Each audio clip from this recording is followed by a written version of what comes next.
Le thème que nous allons aborder cet après-midi, nous pourrions donner comme titre le dévoilement. Et pour illustrer ce thème, j'aimerais revenir quelques années en arrière et revenir en 1973, précisément le 23 août. Nous sommes donc à Stockholm. Un détenu en cavale qui s'appelle Jan-Erik Olsson va braquer une grande banque de la capitale de Suède. Et là, il va prendre en otage plusieurs personnes et donc il va exiger qu'on libère l'un de ses complices, Clark Olofsson, d'une prison voisine. Et donc les autorités vont coopérer et vont amener son collègue à cette banque. Bientôt, de nombreux policiers vont entourer l'ensemble du bâtiment et c'est le début d'un siège qui va durer 5 jours. 5 jours qui vont être une sorte de guerre d'usure entre les forces de l'ordre et les assaillants. Et surtout, 5 jours de promiscuité entre les victimes et les bourreaux. En effet, entre les quatre murs de cette banque, la terreur des otages a laissé place à des sentiments très mitigés, voire des sentiments plus positifs, voire presque amicaux. Et peu à peu, une petite communauté va se souder autour des deux gangsters. Finalement, la police va donner l'assaut et les 4 employés vont être libérés, les braqueurs renvoyés en prison. Et on va découvrir alors que les otages ont réellement éprouvé une sympathie pour leur agresseur. Et on va donner à ce phénomène le nom de syndrome de Stockholm. Ce syndrome, on pourrait dire, désigne la propension des otages ayant longtemps partagé la vie de leur geôlier à sympathiser avec eux et à adopter leur point de vue. Et en me rappelant cette histoire de 1973 qui a donné lieu aujourd'hui à ce que l'on appelle donc communément ce syndrome de Stockholm, cela m'a rappelé une autre histoire, une histoire que nous pouvons trouver dans la parole de Dieu. Notamment un événement qui s'est passé il y a plus de 6000 ans, un événement qui s'est passé avant même la création de notre monde et qui, lorsque notre monde a créé, a amené Satan à mettre le monde en otage et de la même façon que ces deux gangsters, à essayer de sympathiser avec la race humaine et de nous faire croire que lui, bourreau, était finalement notre ami. Et nous avons ici un parallèle très, très intéressant parce qu'il a voulu sympathiser avec la race humaine, faire que la race humaine puisse adopter son point de vue, voire même avoir une vue totalement déformée de Dieu et de son caractère. Dieu qui voulait libérer la race humaine, Satan a réussi en tant que geôlier, en tant que bourreau, à se faire passer pour celui qui était finalement celui qui était sympathique et à faire passer Dieu pour un despote. Nous voyons à travers toute la Bible qu'il y a une guerre qui prend toute son apogée en Apocalypse notamment 12 à 14, où nous voyons cette guerre entre deux églises, entre deux épouses, parce qu'il y a deux mariages. Satan ne veut pas seulement que les otages aient de la sympathie pour leur geôlier, pour lui, et qu'ils adoptent son point de vue, mais il essaye de maintenir l'Église dans une sorte d'état de prostitution. Et il est intéressant de voir que l'Apocalypse nous décrit tout cela en détail. Et non seulement l'Apocalypse nous décrit tout cela en détail, mais c'est le cœur même de l'Apocalypse qui commence avec ces mots « révélation ». Et souvent, nous disons, nous inversons je dirais le sens de la traduction, nous disons que l'Apocalypse signifie révélation, mais nous oublions que la révélation, l'Apocalypse signifie autre chose.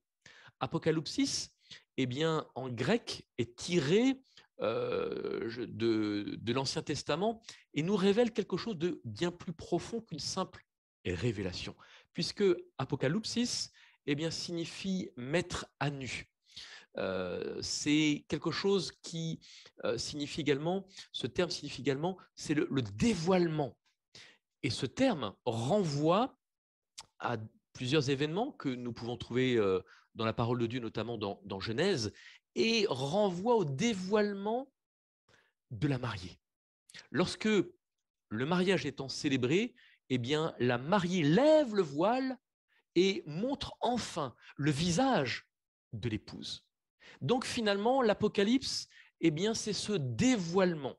Et si l'Apocalypse démarre avec ce premier verset, Apocalypse chapitre 1, le verset 1, eh bien, nous voyons que ce que nous trouvons à la fin, eh bien, c'est la réalisation de ce dévoilement, puisque Apocalypse chapitre 22, verset 17 nous dit « Et l'Esprit et l'épouse disent « Viens », et que celui qui entend dise « Viens », et que celui qui a soif vienne, que celui qui veut prenne de l'eau de la vie gratuitement. Donc, nous voyons que nous avons deux personnages, l'Esprit et l'épouse.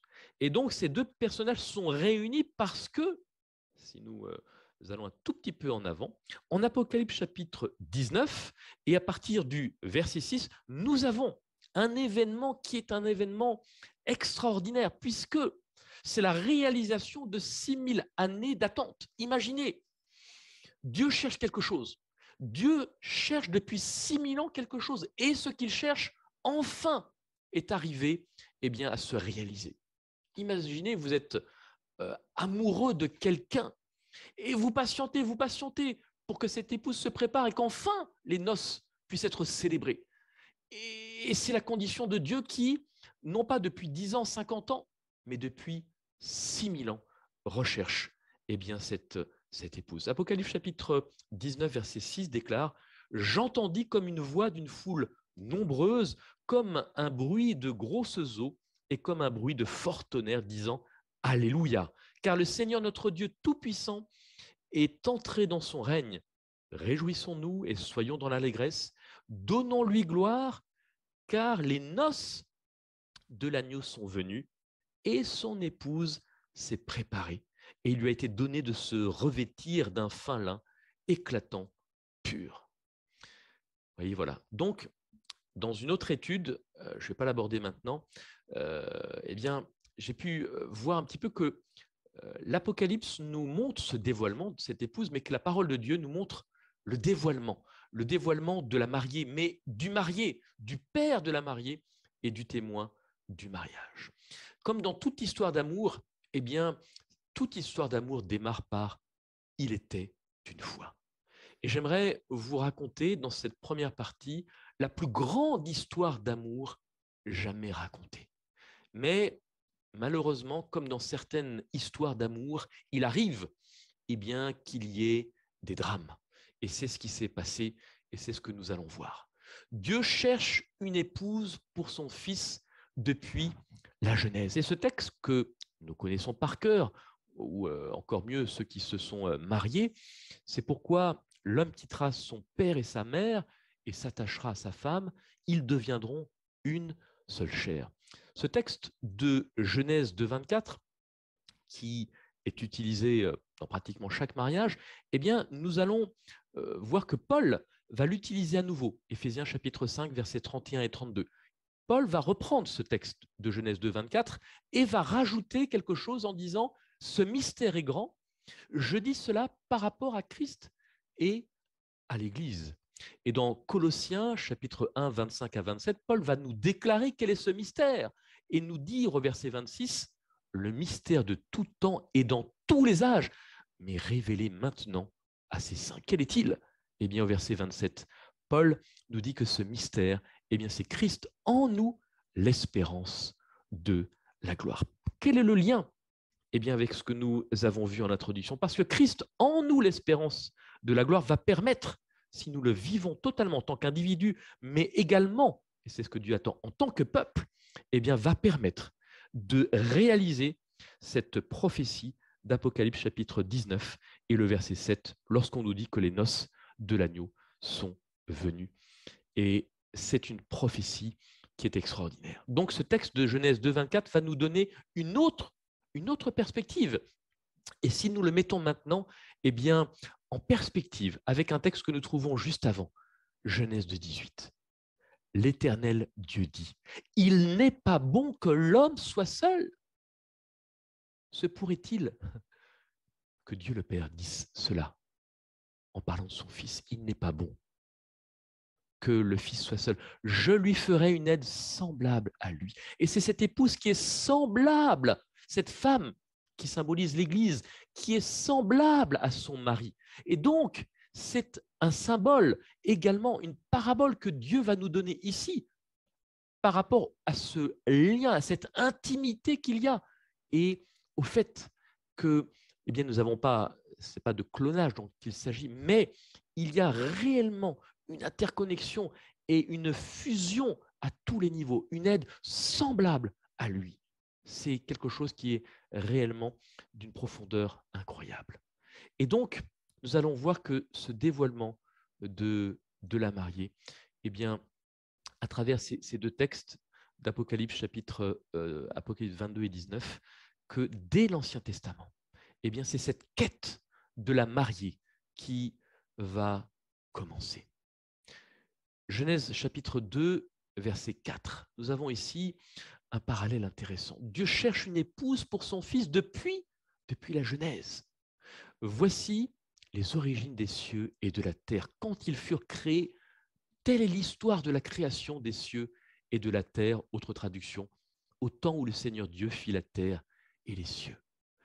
Ce livre de la Genèse va nous parler de nos origines. Et donc, ce verset nous parle de nos origines, mais avec également une perspective très intéressante. Le jour 1, eh bien, nous avons ce verset 2 du chapitre 1 qui nous dit « Dieu dit que la lumière soit, et la lumière fut. » Ce fut le premier jour. Ainsi donc, eh bien, cette lumière qui jaillit lorsque nous nous convertissons, eh bien, c'est le premier jour dans cette volonté aussi de Dieu de recréer l'homme à son image. S'il n'y a pas cette lumière qui est une image également du Saint-Esprit, s'il n'y a pas cette lumière de la parole de Dieu dans notre vie qui nous amène à la repentance, il n'y a pas de point de départ dans notre cheminement chrétien. C'est le premier jour de cette recréation que Dieu veut faire en chacun de nous. Jean 1, chapitre 1 à 5, nous montre cela en disant que au commencement, cette parole qui était avec et qui était Dieu également, elle était au commencement, donc elle se trouve précisément dans ce verset de Genèse. Et on nous dit au verset 4, elle était la vie. Et la vie était la lumière des hommes. Et ce verset magnifique, chapitre verset 5, la lumière luit dans les ténèbres, et les ténèbres ne l'ont pas reçue. Cette lumière qui veut luire dans les ténèbres de notre vie afin de chasser ces ténèbres et de nous amener eh bien, à cette lumière. Également Jean chapitre 3, verset 20-21, qui nous dit que celui qui agit selon la vérité vient à la lumière. Et c'est là où Dieu veut nous amener. Dieu veut nous amener à cette lumière. Et 1 Corinthiens chapitre 4, verset 5, il y a d'autres versets qui nous parlent de ça. J'ai juste voulu en prendre 3. Le Seigneur qui mettra en lumière ce qui est caché dans les ténèbres. Et donc, c'est ce que Dieu veut faire dans notre vie. Donc, le jour 1, eh bien, que la lumière soit qui correspond à cette conversion que Dieu veut faire dans notre vie. Comment cela est-il possible? Nous arrivons au jour 2, où nous lisons au verset 6 à 8 de Genèse 1, qu'il y ait une étendue entre les eaux et qu'elle sépare les eaux d'avec les eaux. Ce fut le second jour. Et nous pouvons mettre cela en parallèle, cette eau. Il y a plusieurs passages très intéressants dans la parole de Dieu, dans l'Ancien et le Nouveau Testament. Mais dans Jean 1, verset 31 notamment, nous lisons je ne le connaissais pas, mais c'est afin qu'il fût manifesté à Israël que je suis venu baptiser d'eau. Jean redit ce témoignage, j'ai vu l'Esprit descendre du ciel. Donc ce jour 2, l'apparition des eaux est un symbole du baptême qui nous amène à une nouveauté de vie. Nous laissons des ténèbres, par la lumière, nous sommes éclairés, nous comprenons ce que Dieu veut faire et donc nous nous engageons. Et ces eaux, symbole du baptême, permet de démarrer notre vie chrétienne. Nous arrivons au jour 3 de la création, verset 11, et nous voyons que lorsque Dieu produit cette terre,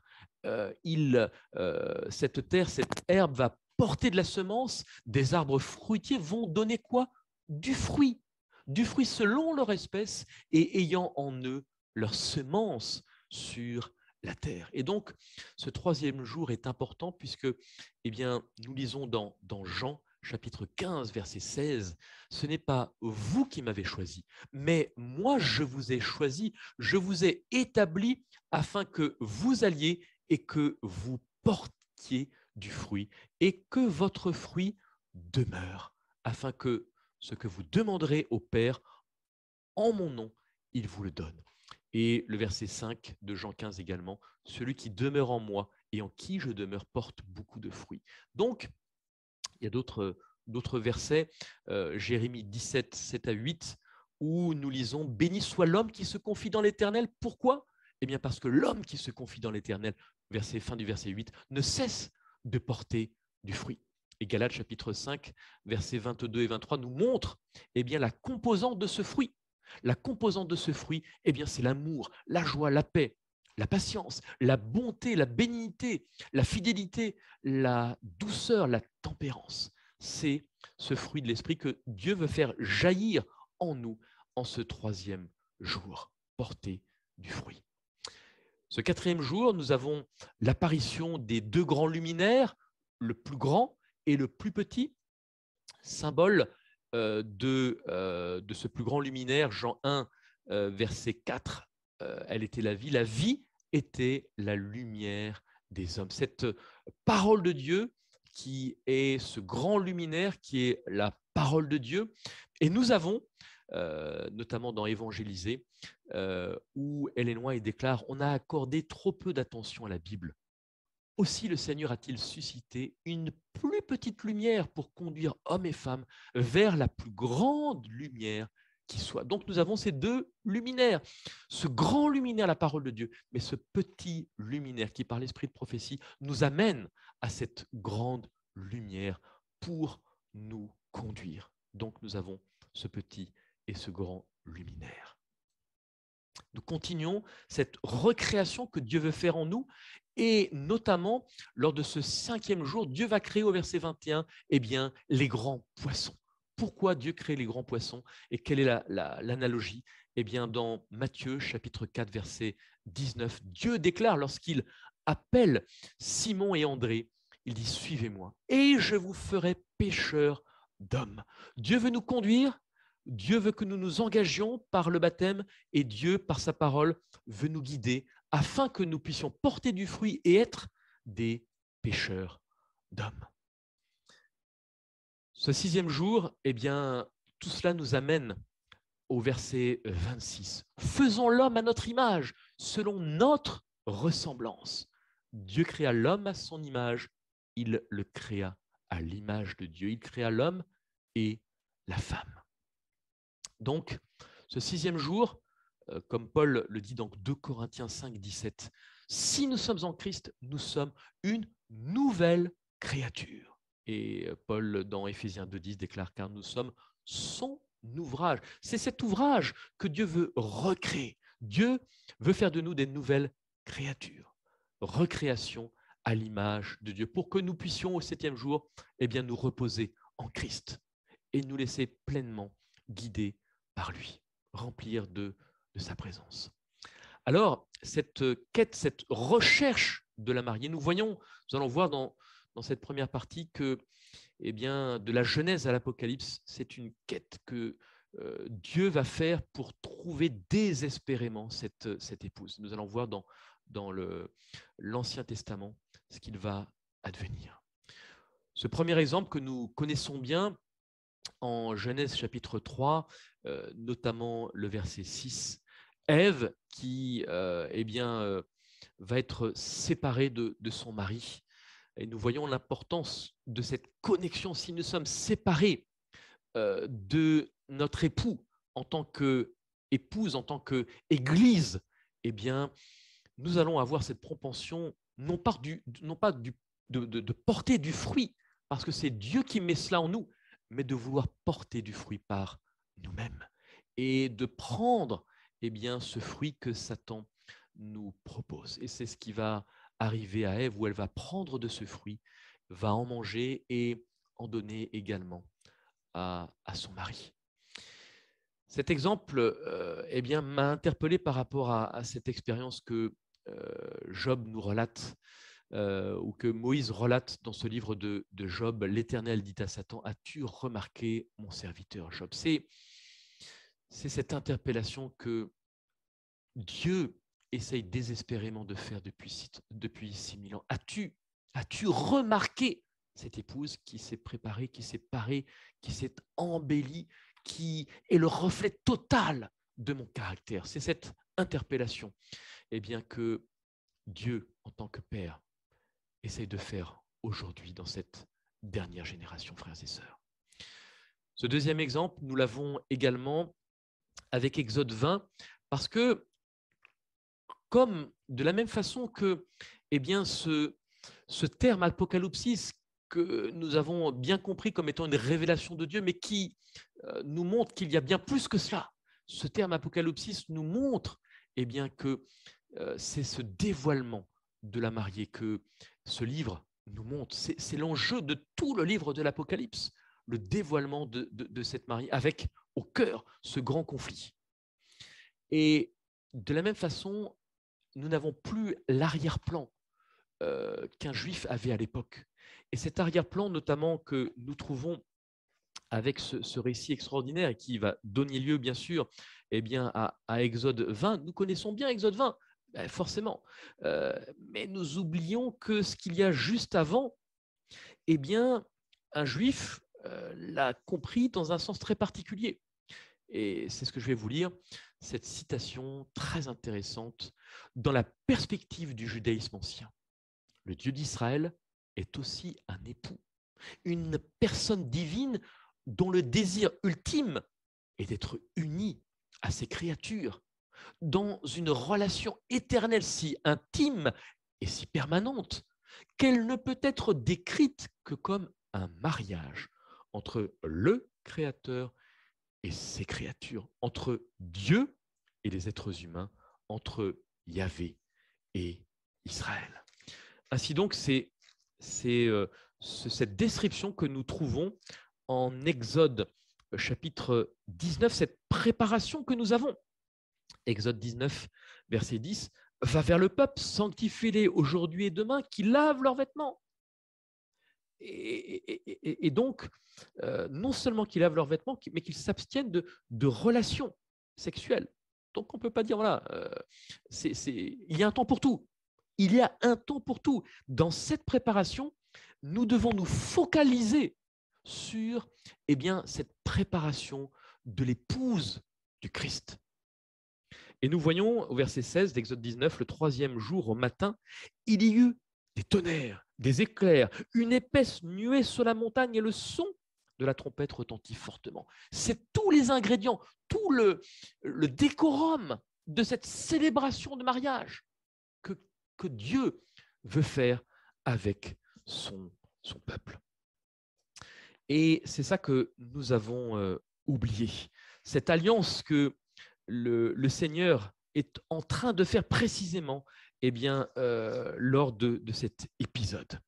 Dans un commentaire sur ce récit, nous lisons, donc c'est Mekilta sur Exode 19, 17, et donc commentaire rabbinique qui déclare, en d'autres termes, du point de vue des prophètes d'Israël, derrière tous les événements visibles qui entourent l'Exode, le feu, la montagne, les sacrifices, la fumée, se cache, écoutez bien, le mystère invisible des noces de Dieu, s'appuyant sur les paroles des prophètes.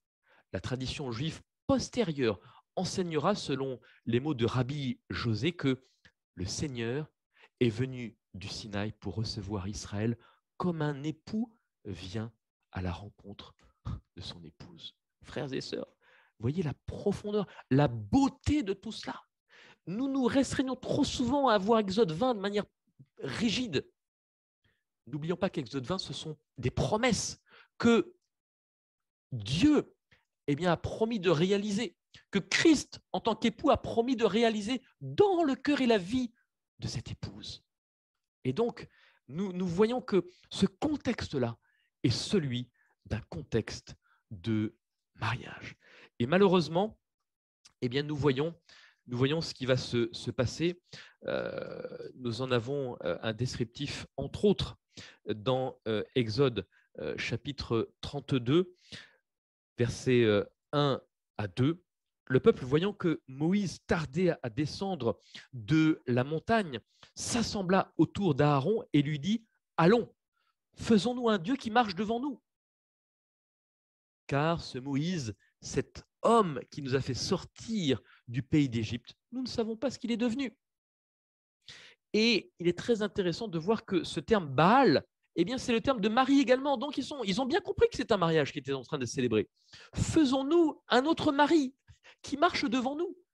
Et donc, il y a derrière cette symbolique, quelque chose qui est d'une profondeur, mais en même temps quelque chose qui est terrible, parce que ces noces ne peuvent être célébrées parce que l'épouse se dédie. L'épouse, finalement, rejette cette proposition de mariage. Et également, alors ce qui est intéressant, c'est, j'ai trouvé ce commentaire, ce péché d'idolâtrie consiste en définitive à offrir à une créature ou à un objet l'amour qui est dû à Dieu seul, non seulement en tant que créateur, mais aussi en tant qu'époux divin. Waouh! Et donc, ça prend une autre dimension. Autre commentaire, du point de vue des prophètes, le meurtre, l'injustice, les iniquités de toutes sortes sont autant d'actes d'adultère spirituel par lesquels le peuple d'Israël abandonne son divin mari. Dieu n'abandonne pas son épouse, mais promet de lui pardonner un jour ses péchés en établissant avec elle une nouvelle alliance de mariage. Et regardons ce qui s'est passé, parce qu'il est intéressant de comprendre pourquoi il y a eu cet échec. Et nous avons ce commentaire dans Patriarches et Prophètes, page 235. Nous voyons que les anciens d'Israël se sont efforcés de soutenir la foi chancelante de leurs frères en leur rappelant les promesses de Dieu. Donc nous voyons que cet aspect-là est très important. Nous devons faire que nous devons rappeler au peuple, à nous-mêmes, les promesses que Dieu nous a rappelées. Premier élément. Mais ça ne suffit pas, parce que malheureusement, nous voyons que ce qui était la base de l'échec de ce peuple. Les Hébreux s'étaient attendus à recouvrer la liberté sans subir d'épreuves pour leur foi, sans souffrance ni privation. Frères et sœurs, relisez ce passage dans Patriarches et Prophètes, page 236. Et qu'est-ce que nous dit Ellen White? Il n'était pas mûr pour la délivrance. Elle est en train de nous dire que finalement le peuple de Dieu n'était pas prêt parce que ce qu'ils attendaient, c'était une libération sans douleur. Frères et sœurs, je pense que nous devons vraiment louer le Seigneur pour ce qui est en train de nous arriver aujourd'hui.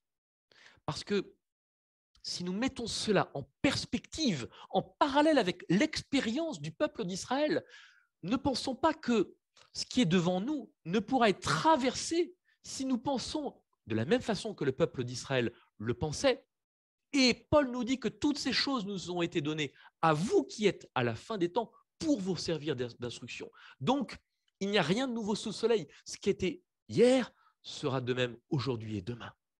Donc, finalement, louons le Seigneur pour ce qui nous arrive, parce que ne pensons pas que nous allons arriver à la loi du dimanche en traversant, en espérant que ce soit un parcours tranquille et qu'il n'y ait pas d'embûche. Et c'est malheureusement ce qui a été le cas de ce peuple. Mais ce n'est pas terminé. Ellen White déclare, page 224, Dieu était prêt, et je pense, alors que je vais lire ce texte, mettez ce texte dans votre tête, en vous imaginant à la place de ce peuple. Et écoutez bien, il venait de se montrer prêt à défendre la cause de son peuple. Et il espérait le voir se lever comme un seul homme pour recouvrer sa liberté. Il croyait que ses frères comprendraient, que Moïse comprendrait que Dieu leur accordait par sa main la délivrance. Mais le peuple donc ne le comprit pas. Il n'était pas encore mûr pour la liberté. On vient de dire juste avant, ils n'étaient pas encore mûrs pour la délivrance et ils ne sont ni mûrs pour la délivrance, ni mûrs pour la liberté. Et pire encore, dans Deutéronome 1, 27, alors que Dieu cherche à célébrer ce mariage, Dieu cherche à préparer ce peuple, eh bien, qu'est-ce qui se passe? Syndrome de Stockholm. Vous murmurâtes dans vos tentes et vous dites, c'est parce que l'Éternel nous hait qui nous a fait sortir du pays d'Égypte. Eh bien, il y a une amitié, il y a beaucoup plus de sympathie, d'empathie envers Satan qui est à l'origine de tout cela qu'envers Dieu même qui veut libérer ce peuple. Satan tient en otage. Dieu a sorti ce peuple de la servitude, sorti ce peuple de l'Égypte. Et ce peuple continue de regarder au bourreau, continue de regarder en arrière. Et c'est ça le drame. Et c'est ce qui peut nous arriver. Et c'est peut-être ce qui est en train de nous arriver aujourd'hui. Dans Patriarches et Prophètes, nous lisons « Le séducteur poursuivra donc au pied même du Sinaï l'œuvre qu'il a commencée dans le ciel. Durant les 40 jours que Moïse passe avec Dieu sur la montagne, il travaille, donc Satan travaille à semer de manière active le doute, la révolte et l'apostasie parmi le peuple. Gardez, gravez cela en mémoire, parce que c'est exactement ce que Satan est en train de faire, alors que le Seigneur n'est pas encore revenu. Parce que de la même façon que Moïse sur la montagne était en train de recevoir ses tables, et nous savons que c'est Deutéronome qui nous montre cela. Nous savons que le Dieu, en tant que Père, veut mettre sa loi dans notre cœur. Donc Dieu est en train de préparer tout cela. Dieu est en train de nous préparer. Mais de la même façon, nous pensons que cette attente devient insupportable. C'est là où Satan sème le doute, la révolte et finalement l'apostasie. Et c'est exactement ce que nous sommes en train de voir aujourd'hui. L'histoire se répète trait pour trait. En poussant les enfants d'Israël à ce comble d'impiété, Satan croit avoir atteint son but. Et regardez, la suite, c'est magnifique. Maintenant qu'ils se sont vautrés dans le blasphème et la dégradation, pense-t-il, maintenant qu'ils ont perdu tout sentiment des nombreux bienfaits de Dieu, comme aussi tout souvenir de leurs vœux d'obéissance réitérés et solennels. Et oui, nous sommes dans un mariage.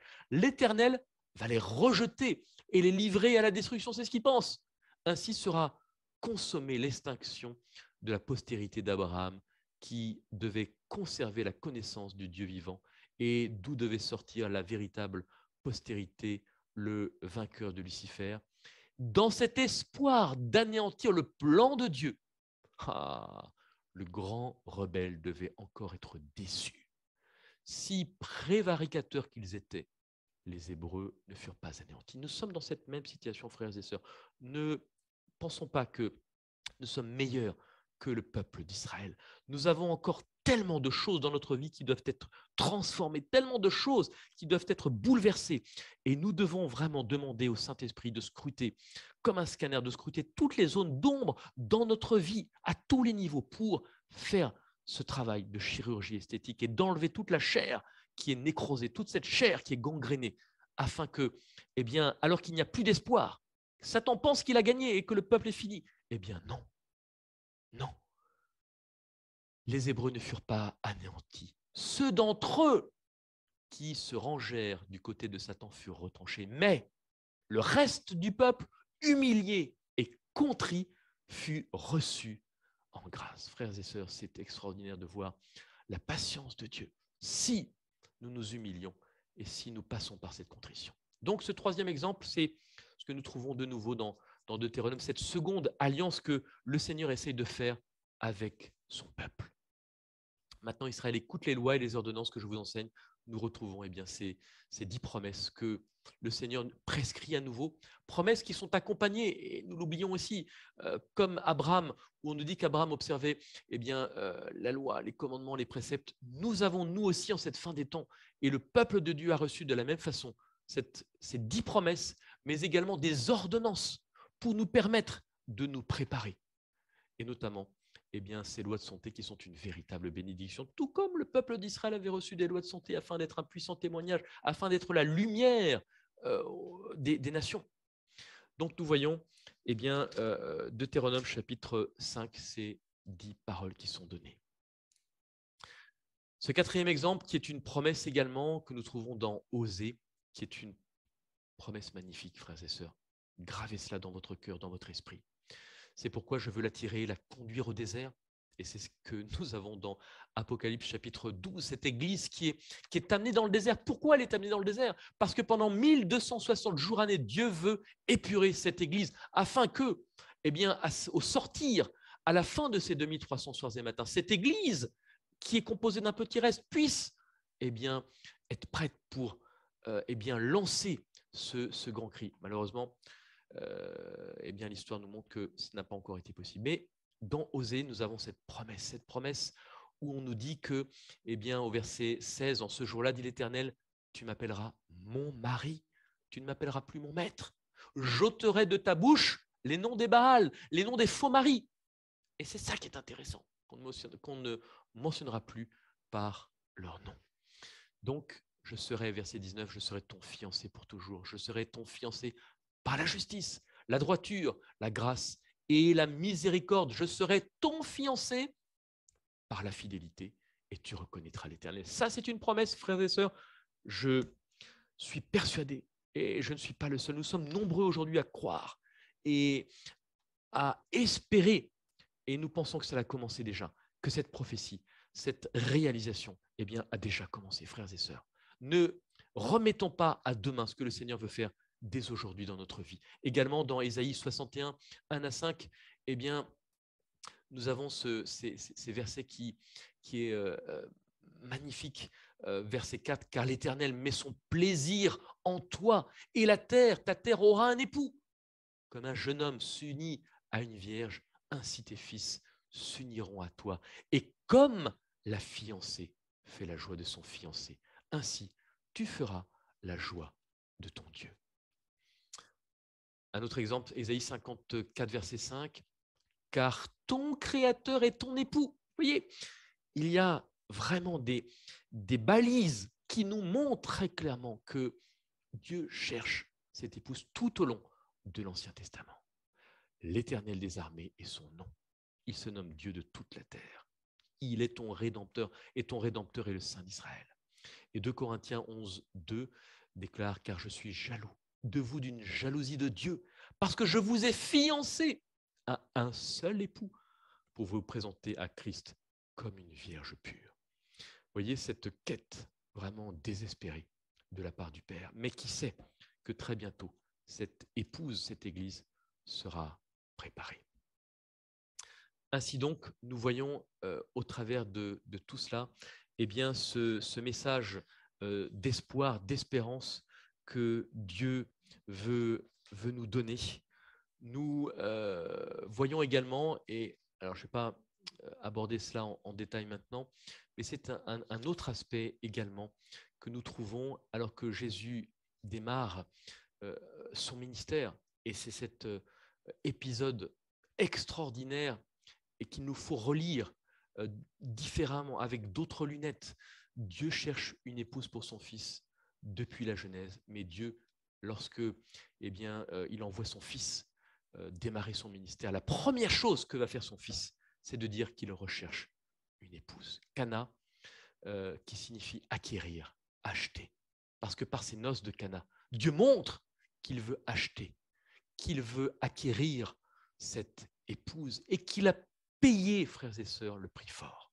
Il a payé le prix fort pour acheter cette épouse qui, dont nous trouvons une description dans Osée, cette épouse qui est décrite sous la forme d'une prostituée. Et qu'est-ce que va dire Dieu à Osée? eh bien, épouse cette femme. Épouse cette femme. Et c'est vraiment je dirais, de la part de Dieu, un message tellement encourageant de voir que eh bien, cette église de cette fin des temps, sur laquelle personne ne parierait un copec, eh bien, Dieu voit en elle, parce qu'il sait que c'est lui qui opère en elle cette transformation. Eh bien, Dieu voit cette possibilité de transformer cette épouse totalement, comme nous l'avons vu, Osée chapitre 2 et ce verset 18. Par rapport à cette femme qui, eh bien, s'est prostituée, cette femme qui vraiment c'est Osée chapitre 1 verset 2, car le pays se prostitue, il abandonne l'Éternel, cette femme qui a vraiment abandonné le Seigneur. Et donc cette promesse magnifique, en ce jour-là, dit l'Éternel, tu m'appelleras mon mari, tu ne m'appelleras plus mon maître. Que le Seigneur puisse réaliser en nous cette prophétie, que nous ne puissions pas, comme Osée va le dire juste un peu après, Osée 4, verset 6, mon peuple est détruit parce qu'il lui manque la connaissance, que nous puissions avoir une connaissance intime de la personne du Christ qui eh bien, veut célébrer ce mariage. Dans une autre présentation, nous aborderons un sujet tout aussi important parce que c'est l'objectif de Satan depuis non pas 6000 ans, mais bien avant, dès le ciel. Et c'est comme ça qu'il a pu eh bien, séduire les anges, déformer la déformation du caractère de Dieu. Et nous verrons eh bien, comment rétablir, comment présenter un autre visage de Dieu le Père, mais également et de Jésus en tant qu'époux. Et également parce que dans tout mariage, il y a bien sûr un témoin. Ce témoin qui est le Saint-Esprit et qui veut nous amener à quelque chose de très précis. C'est ce que nous verrons eh bien, la prochaine fois. Que le Seigneur puisse vraiment nous conduire alors que nous, comme je le disais, nous sommes en train de vivre des événements tellement solennels. Et la France, entre autres, eh bien, n'est pas épargnée par cela. Que nous ne puissions pas, comme ce peuple d'Israël, penser que le Seigneur nous a abandonnés et qu'il nous veut du mal. Au contraire, Dieu se sert de ces événements pour réellement que nous puissions revenir à lui et lui demander, eh bien, avec insistance, lui demander avec larmes, supplication, lui demander en nous humiliant, de faire en nous. Dieu a démarré quelque chose. Oui, nous sommes en train de lire la Bible, nous sommes en train d'étudier, nous languissons de quelque chose, mais que nous puissions eh bien, réellement rechercher le Seigneur de toute notre âme, de toutes nos pensées, de toutes nos forces. C'est ma prière pour chacun et chacune, au nom de Jésus. Amen.